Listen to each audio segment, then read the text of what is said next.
Ni saya nak mula bercerita ataupun bincang tentang sistem nombor yang kita ada sekarang ni. Kita nak pecah-pecahkan nombor-nombor yang kita ada ni mengikut kategori tertentu, ya. Dengan tujuan yang tertentu juga. Misalnya, nombor yang kita panggil sebagai natural numbers ataupun dalam bahasa Melayunya mungkin nombor jati. Ya, Cikgu Daniel. Nombor jati agaknya. Okey, kita duk mengajar bahasa Inggeris ni kadang dah lupa dah istilah dalam bahasa Melayu. Natural numbers. Okey, bermula daripada 1 dan semakin meningkat nilainya ke kanan. 1, 2, 3, 4, 5. Kadang-kadang kita panggil natural number ni sebagai counting numbers. Kita mula mengira daripada 1. 1 buah apple, 2 buah apple, 3 buah apple, 3, 4, 5 dan seterusnya. Daripada 1. Kalau kita perhatikan natural numbers ni tak ada kosong. Sebab sebenarnya konsep kosong itu payah nak faham. Adik-adik kita kalau kita kata kosong, apa kosong, faham tak kosong? Dia memang tak faham. Tetapi kalau 1 buah apple, 1 buah buku, dia faham tak? Ya, dia pegang buku sebuah. Dia faham lah tu. Kalau kita kata cuba ambil 2 biji bola, ya, dia akan ambil 2 biji bola, dia tahu. Okey, kalau kita kata sifar bola, faham tak sifar bola tu apa? Sebenarnya sifar tu tak ada. Kan? Nilainya bola tu maknanya tak ada, bolanya tu tak ada. Susah nak fikir tu sebenarnya. Jadi sistem nombor yang pertama yang paling basic ini kita panggil sebagai natural numbers. Okey, 1 sampai infinity. Okey. Sebenarnya dalam sistem nombor ni pun anak-anak kita, adik-adik kita belajar tentang konsep infinity. Maknanya nombor yang sebesar-besarnya ke sebelah kanan, tak ada penghujung. Lepas 9 tu ada lagi tak nombor? Ada 10. Lepas 10 ada lagi tak? Ada 11. Sampai bila nak berhenti ni? Itu makna konsep infinity tu. Sampai 100. 100 sudah besar dah. Ada lagi tak nombor besar lepas tu? Ada. 1000 lebih besar daripada 100. 1000 besar tu. Ada lagi ke nombor lain lepas 1000? Ada. Okey, 1,000,000, trilion, whatever. Sampai tu. Habis ada penghujung tak? Tak ada. Itu maksudnya infinity. Okey, tak ada penghujung. Ya. Jadi kelemahan bagi natural numbers ni tak ada sifar. Apa perlunya sifar? Ya, masalahnya kalau tak ada sifar ialah bila kita tolak nombor 5 tolak 5. Now, nak tulis apa ni? Tak ada, sifar tak ada. 5 tolak 5 sama dengan biar kosong je. Takkan biarkan kosong je macam tu. Tak boleh. Kita perlu bina satu lagi sistem nombor yang ada sifar dalam dia. Perlu juga ada sifar. Kita perlu sifar sebab nak buat operasi tak boleh ni. Kalau macam ni, 5 tolak 5 nak tulis apa? 8 tolak 8 berapa? Okey, itu belum cerita lagi nombor kecil tolak nombor besar. Satu-satu, step by step. Maka kita pergi kepada sistem nombor yang kedua. Mana dia? Ke kiri ke kanan? Sistem nombor yang kedua kita panggil whole number. Okey. Whole number ni barulah ada kosong. Kita masukkan kosong atas keperluan tadi. Tengok, sistem nombor ni sebenarnya berkembang ikut keperluan kita. Okey, kita perlu kosong. Letak kosong. Okey. Jadi kosong dah ada kat situ. Baik. Di antara nombor-nombor dalam whole number ni, ada tak apa-apa nilai kat sini? Ada tak apa-apa value? Kosong kan? Tak ada apa-apa kan? So maknanya nombor-nombor ni semua terpisah di antara satu sama lain. Tak ada nombor in between. Okey, di antara 2 dengan 3 ada nombor tak? Tak ada, kosong. Okey, tak ada nilai di situ. Kemudian manusia ataupun orang lah ya memikirkan bahawa tak cukup juga ni whole number ni. Sebab kalau nombor kecil tolak nombor besar, okey, nombor tu, nilai tu tak ada di sini. Misalnya, apa dia nilai 2 tolak 5? 2 tolak 5 berapa? Kita perlukan nombor negatif. Kalau cikgu sekolah rendah, disebabkan budak-budak tak bersedia lagi untuk menulis nombor negatif ni, konsep nombor negatif tu tak faham lagi, cikgu kata 2 tolak 5 tak boleh. Okey. Seperti gajah tolak pula. Okey, sang kancil tolak gajah, boleh tak? Cikgu kata tak boleh. Itulah. Nombor kecil tak boleh tolak nombor besar. Maka nak tulis apa cikgu? Tak payah tulis apa-apa. Kan? Operasi macam ni sekolah rendah tak boleh. Okey. Tetapi bila sekolah menengah, bolehlah pula. 2 tolak 5 boleh. 2 tolak 5 kan negatif 3. Tadi cikgu sekolah menengah tu kata, cikgu sekolah rendah kata tak boleh. Tak, sebenarnya boleh, tinggal lagi murid-murid belum bersedia untuk mempelajari nombor negatif. Perlu tak nombor negatif? Perlu. Bila masa perlunya, nombor kecil tolak nombor besar. Maka kita perlukan satu sistem nombor baru yang ada nombor negatif dalam dia. Baik. Maka kita pun cipta, manusia lah ya, cipta. Satu lagi sistem nombor yang kita panggil sebagai integer. Ni, integer ni ada kedua-dua arah going to infinity. Ke kanan positif, ke sebelah kiri negatif. Dah ada nombor negatif dalam dia.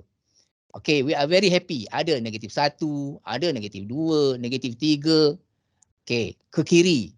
Okay, semakin ke kiri semakin kecil nombor dia. Semakin ke kanan semakin besar. Baik.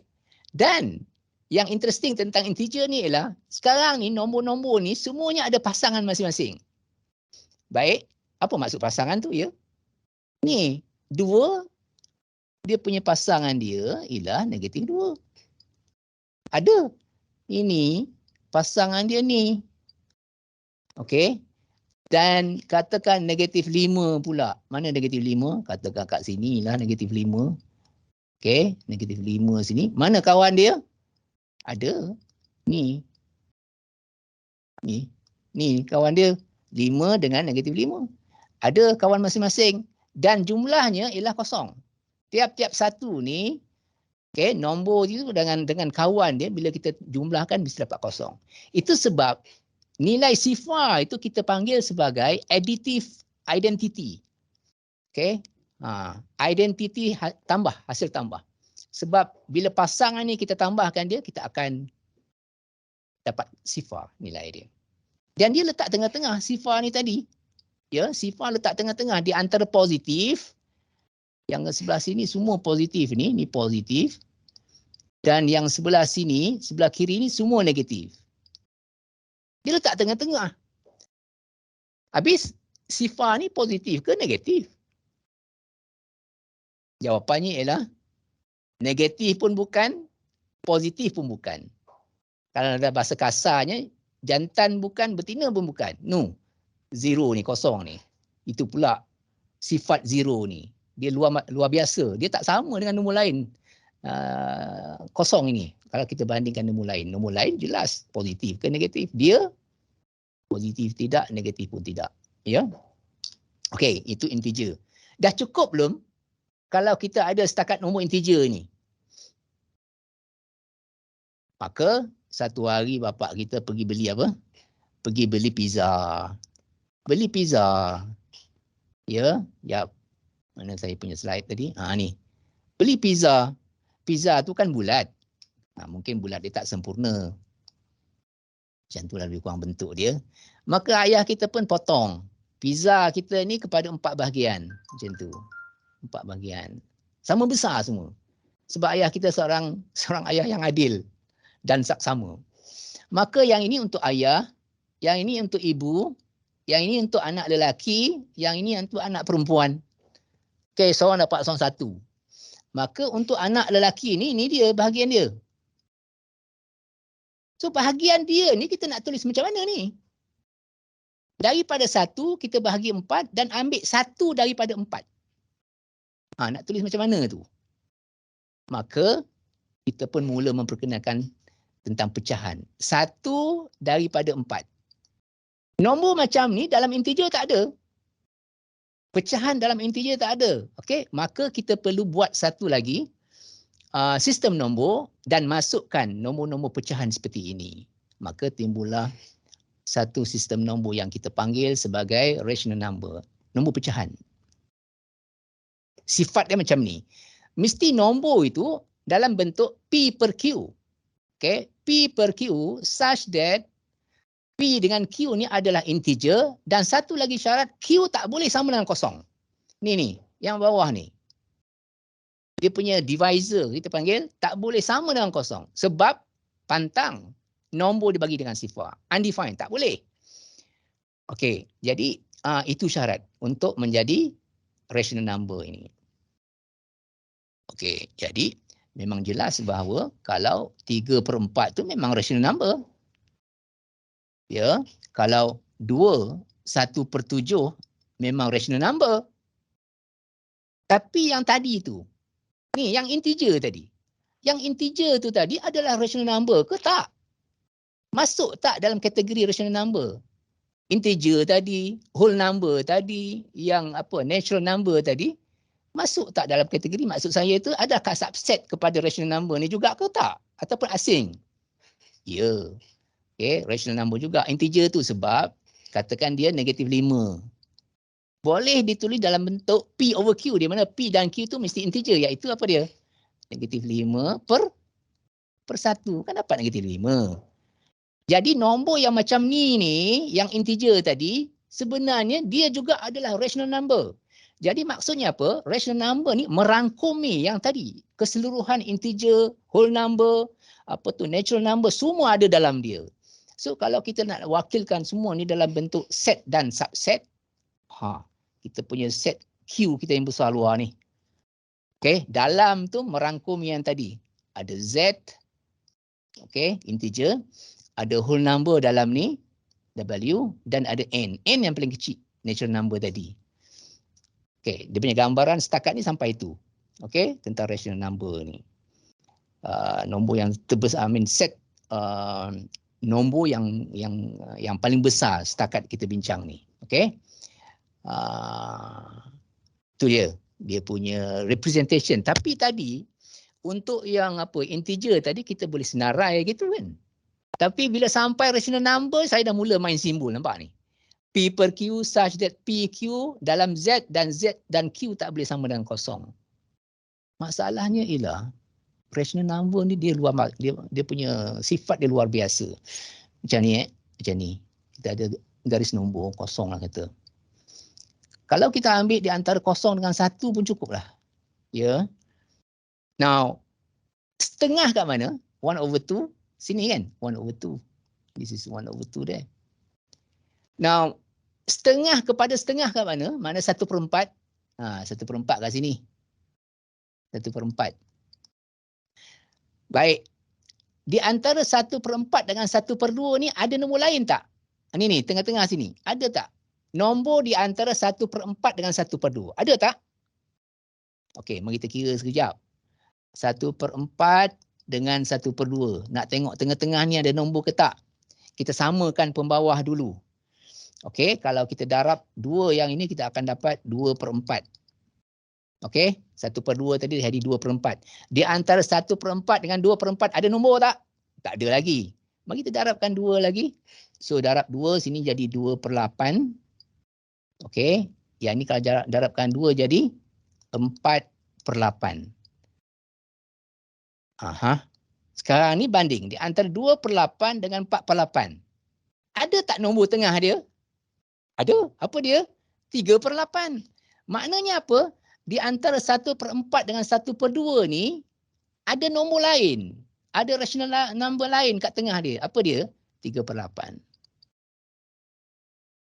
Now, di antara dua pecahan yang saya dah tulis tu, ada lagi pecahan lain. Maksud saya ialah di antara 1/4 dengan 3/8. 1/4 dengan 3/8. Okey. Ada tak nombor tengah-tengah di antara 1/4 dengan 3/8? Okey, kalau kita ambil masa untuk kira, jawapannya memang ada. Bukan itu saja, setiap dua pecahan ada nombor dengan tengah-tengah dia. Itu sebab kita panggil pecahan ataupun rational number ni dia padat.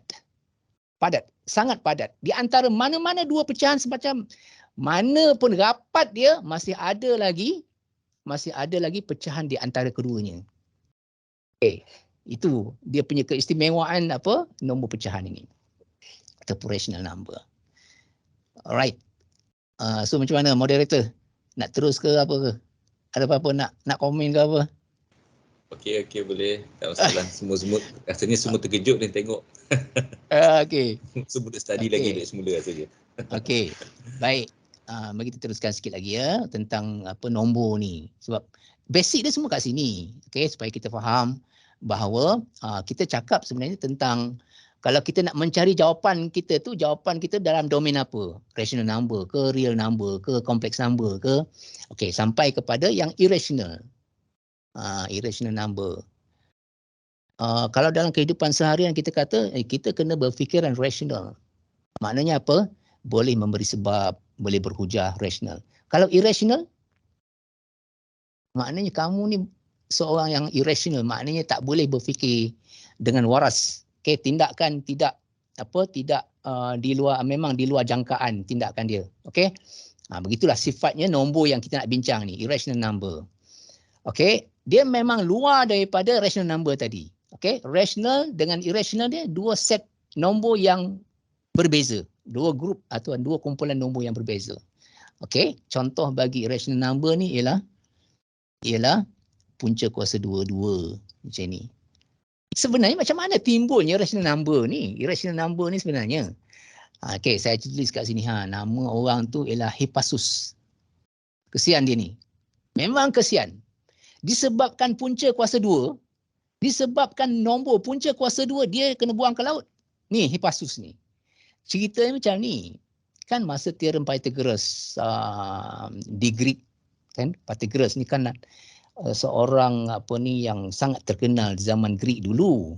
Okey, Pythagoras nama dia. Nanti kan kita bincang sikit lagi tentang teorem Pythagoras, macam mana nak buktikan teorem tu. Okey, zaman kegemilangan Pythagoras ni, okey, selepas dia balik daripada Mesir, rupanya dia pergi Mesir, kan? Dia pergi Mesir menuntut ilmu di Mesir. Ni orang daripada Greek, daripada Eropah sana turun ke bawah, daripada Laut Mediterranean turun ke Mesir. Sebab masa tu di Mesir, Alexandria tu memang pusat ilmu. So orang daripada Mesir, daripada Yunani, daripada Rom semua turun ke Mesir untuk belajar ilmu. Library punyalah besar kat Alexandria tu. Okey, so yang Pythagoras tadi pergi menuntut ilmu di Mesir. Tah macam mana masa dia di Mesir tu, okey, Mesir dengan Persia ataupun kita panggil Persia ni, Farsi ya, berperang masa tu. Okey, dan tentera Farsi ni telah datang ke Mesir, okey, untuk cuba menakluki Mesir, dan kebetulan Pythagoras ni telah ditangkap dan dijadikan orang tawanan. Kita pergi belajar tak adalah sampai kena tangkap, sampai kena jadi orang tawanan, tak ada. Okey, tetapi itulah apa dia punya dugaan dia untuk belajar ya. Kita kena tough. Macam dia ni memang tough. Dia telah dibawa ke Kupah Farsi tu. Termasuk dibawa ke Babylon juga sebagai orang tawanan, dipenjarakan. Semasa dalam penjara sana, dia bukan duduk saja. Dia belajar teorem Pythagoras daripada Babylon.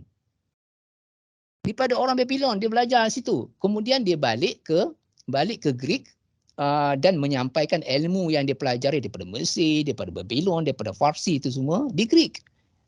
Belajar kemudian menyampaikan. Itu sifat yang mulia tu. Niat bila kita belajar tu untuk menyampaikan. Okey. Jadi dia buat satu tim, apa kita panggil, satu macam ikhwan lah, macam tu sifat dia. Okey, dengan ada dia punya peraturan-peraturan tertentu. Okey, ada syarat keahlian dia. Okey, ramailah masuk untuk Pythagoras ni punya klik ataupun punya grup ni. Dan salah seorang daripadanya Hippasus ni. Okey, idea oleh Pythagoras menyatakan bahawa semua nombor yang ada dalam dunia ni adalah nombor rational number. Okey, dalam otak pemikiran Pythagoras sebagai tok guru, dia menyatakan bahawa nombor yang ada dalam dunia ni adalah nombor yang paling besar ialah nombor rational number. Okey, nombor irrational macam yang ni tak ada. Square root, pi ke apa ke semua tak ada. Tetapi Hippasus ni dia menghadapi masalah. Masalah ni apa? Kan Pythagoras ajar bahawa kalau kita ada segitiga macam ni, dia ada 90 darjah. Kalau kita ada A, ada B sini panjang dia dan C dia punya hypotenuse dia. Pythagoras, tok guru kita ajar, dia kata, mestilah formula yang ni betul. A kuasa 2 tambah B kuasa 2 mesti sama dengan C kuasa 2. Ni tok guru kita ajar. Tetapi cuba bayangkan, kata Hippasus, kalau ni budak cerdik, kan? Budak cerdik, dia kata apa? Cuba bayangkan, okey, kita ada segitiga bersudut tegak macam ni, sini satu, sini satu. Okey, kalau ikut formula tadi, yang X ni 1 kuasa 2 tambah 1 kuasa 2 sama dengan X kuasa 2. Kita ikut formula tu guru. Okey, bukan formula kita buat sendiri ni. So 1 tambah 1 kan 1 kuasa 2 kan 1. 1 kuasa 2 pun 1. 1 tambah 1, 2 je tak? 2 sama dengan X kuasa 2. Nak cari X, ya, kita kena ambil square root both sides. Maka kita akan dapat ada square root 2, positif dan negatif. Tapi kita buanglah yang negatif tu sebab ini ukuran. Okey? Ambil yang positif, square root 2. Kita ada masalah besar kat sini. Sebab square root 2 ni bukan rational number. Dia adalah irrational number. Macam mana kita tahu dia irrational? Sebab kalau kita tukar kepada dalam bentuk perpuluhan, okey, nombor perpuluhan itu kita panggil non-terminating. Dia tak berhenti-henti sampai ke humility, dia punya decimal dia tak berhenti-henti. Itu satu. Tak berhenti-henti satu. Yang kedua, dia tak ada langsung, repeat. Dia tak berulang. Okey? Yang itu kontradik dengan sifat rational number. Rational number ni dia punya sifatnya ialah kalau kita tukar kepada nombor perpuluhan, yang rational number tadi, bila tukar kepada nombor perpuluhan, dia kemungkinannya dua. Sama ada dia punya decimal tu berhenti, okey, terminate, ataupun kalau dia go to infinity, dia akan berulang. Okey, misalnya 1/3 sama dengan 0.333333 berulang sampai infinity. Kan gitu. Itu sifat nombor rasional. Yang irrational ni dia sampai ke infinity tapi langsung tak ada sifat untuk berulang tu memang tak ada. Square root 2 ni memang macam tu. Kalau kita ambil calculator, tekan square root 2 berapa dapat jawapan dia. Okey, memang kita akan lihat tak ada nombor yang berulang, tak ada pattern langsung. Okey, maka kita buat kesimpulan bahawa irrational number ni memang bukan rational number. Okay, square root 2 ni bukan rational number. Dia satu kategori lain, irrational number, kata Hippasus. Dia kata, kau cakap baik-baik ya. Kau nak melawan Tok Guru ke apa? Tok Guru kita kata, nombor yang ada dalam dunia ni ialah rational number saja. Kau jangan memandai-mandai. Dia kata, tak. Memang ada irrational number. This is the new idea. Weh, tak boleh. Sebab, tengok, Hippasus punya sifat, saya suka sifat dia. Dia memang mempertahankan kebenaran. Tak kira lah Tok Guru ke apa ke. Dia kata memang, cuba kan tengok 1 X tu X dia berapa? Punca kuasa 2 kan? Punca kuasa 2 ni kan lain daripada nombor yang kita faham selama ni. Okey, maka timbullah irrational number. Memang betul irrational number.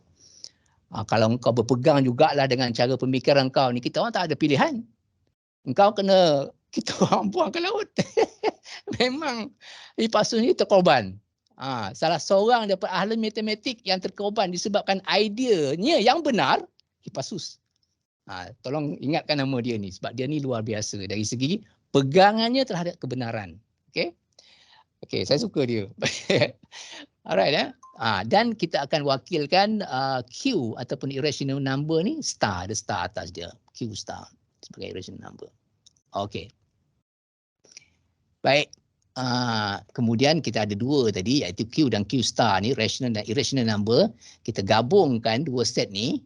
Ni set pertama, set yang kedua. Kita gabungkan dia. Maka kita panggil satu benda baru, nama dia real number. Q, okay, union Q star. Kita bagi nama. Apa nama dia? Real number. Okey. Jadi penyelesaian yang kita duk buat selama ni, sama ada kuadratik ke, linear ke, kubik ke, kuasa apa pun, kita punya algebra punya problem tu sebenarnya kita mencari penyelesaian sebagai real number. Itu sebab, okey, itu sebab soalan yang macam ni tak ada jawapan. X kuasa 2 tambah 1 sama dengan 0. Kita kata X kuasa 2 sama dengan negatif 1 kan? Okey, jadi X sama dengan punca kuasa 2 negatif 1. Cuba tekan kalkulator nak tengok. Punca kuasa negatif. Berapa jawapannya? Math error kan? Math error. Sebab calculator kita dah set dalam dia punya programming dia bahawa jawapan yang boleh terima ialah real number only. Complex number, no. Kita tak akan bagi jawapan complex number. Tetapi bila kita fikir domain jawapan tu sebagai complex number, jawapannya ada. Sebab ahli matematik dah menetapkan bahawa punca kuasa negatif 1 ni ada nilai dia. Iaitu punca kuasa negatif 1 sama dengan I. Ni apa benda pula ada I pula ni? I ni maksudnya imaginary. Imaginary. Memang tak ada. Kalau dalam bahasa Melayu ni lagi best. Imaginary bahasa Melayu hayalan. Itu sebab nombor kompleks ni jarang kita guna dalam kehidupan seharian kita. Tak adalah kata saya ada sebanyak 3 tambah 5 I duit dalam bank. Apa pula dia ni? Kompleks number pula disebutnya. Tak ada. Dia punya application dalam real life kompleks number ni memang nak kata tak ada langsung kan tak apa pula, tapi memang kurang lah itu, kecuali dalam bidang matematik yang peringkat tinggi adalah dia punya kegunaan dia tu. Okey, walaupun gitu dia adalah satu set nombor yang paling besar, complex number kita panggil. Secara umumnya kita tuliskan C iaitu complex number sama dengan A plus BI, di mana A dan B itu mesti real number. Dia ada komponen I imaginary ni ataupun imaginary. Dia ada 2 komponen, satu imaginary, satu real. Yang ni real part. Nombor-nombor macam ni kita panggil nombor kompleks. Okey, nombor-nombor yang tadi tu dia masuk dalam kategori kompleks number juga ke? Katakan 5. 5 ni ada dalam C tak? Dia kompleks number tak 5? Tak ada pun I? Ya, dia pun kompleks juga. Kenapa dia kompleks? Sebab dia punya ni komponen untuk imaginary ni tak ada. B dia kosong. Sebenarnya 5 tu ialah 5 tambah kosong I sebenarnya. Ada komponen imaginary dia, kosong I. Tapi B dia kosong. Jadi nombor-nombor bulat pun sebenarnya yang integer yang kita bincang tadi tu, nombor-nombor macam tu sebenarnya dia kompleks number juga. Okey, jadi itu sistem nombor yang kita ada. Kalau kita nak letakkan semua sekali dalam satu gambar rajah, mana gambar rajah saya tadi, tak tahu kat mana dah, yang kat sini tu, kat atas tadi. Ni, gambar rajah yang tadi. Minta maaf lah, orang matematik ni tak tersusun betul lah dia punya jalan kerja dia. Kejap ke sana, kejap kemari, minta maaf ya Cikgu Daniel. Okey, so yang ni tadi, Q dah ada, Q star kat sini. Q star. Yang dikatakan sebagai irrational number tadi.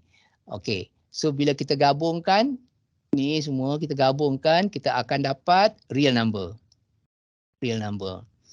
Okey. Bila kita lukiskan satu lagi set yang lebih besar yang merangkum ke semua itu, ianya kita panggil complex number. Dia merangkumi. So set yang paling besar yang kita ada ialah complex number. Okey, itulah sistem nombor yang kita ada sehingga sekarang. Mungkin kita boleh berhenti sekejap kalau ada soalan ke apa ke, Cikgu Daniel? Okey. Sekejap tengok. Kalau ada soalan, boleh tanya. Ya, boleh tanya soalan. InsyaAllah sama-sama kita bincang. Saya rasa ramai je yang tanya tapi semua macam terkejut lagi. Terkejut. Mungkin ada ramai yang baru, saya sendiri pun masih belajar lagi tengok. Soalan banyaknya tak tahu. Mungkin. Tetapi sebagai pendedahan bagus juga dapat benda ni, dapat tahu kan peringkat awal sebelum pergi lebih jauh dalam kursus-kursus yang lain. Basic dia ni kan. Okey. Betul. Ada soalan ke? Buka. Ceramah kita dah minta tanya tu, kalau ada soalan saya boleh buka mic tanya. Silakan. Boleh kalau nak tanya.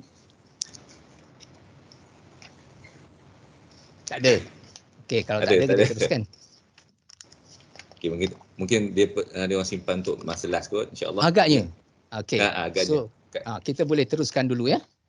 Kita boleh teruskan dulu kepada bincang ya berdua.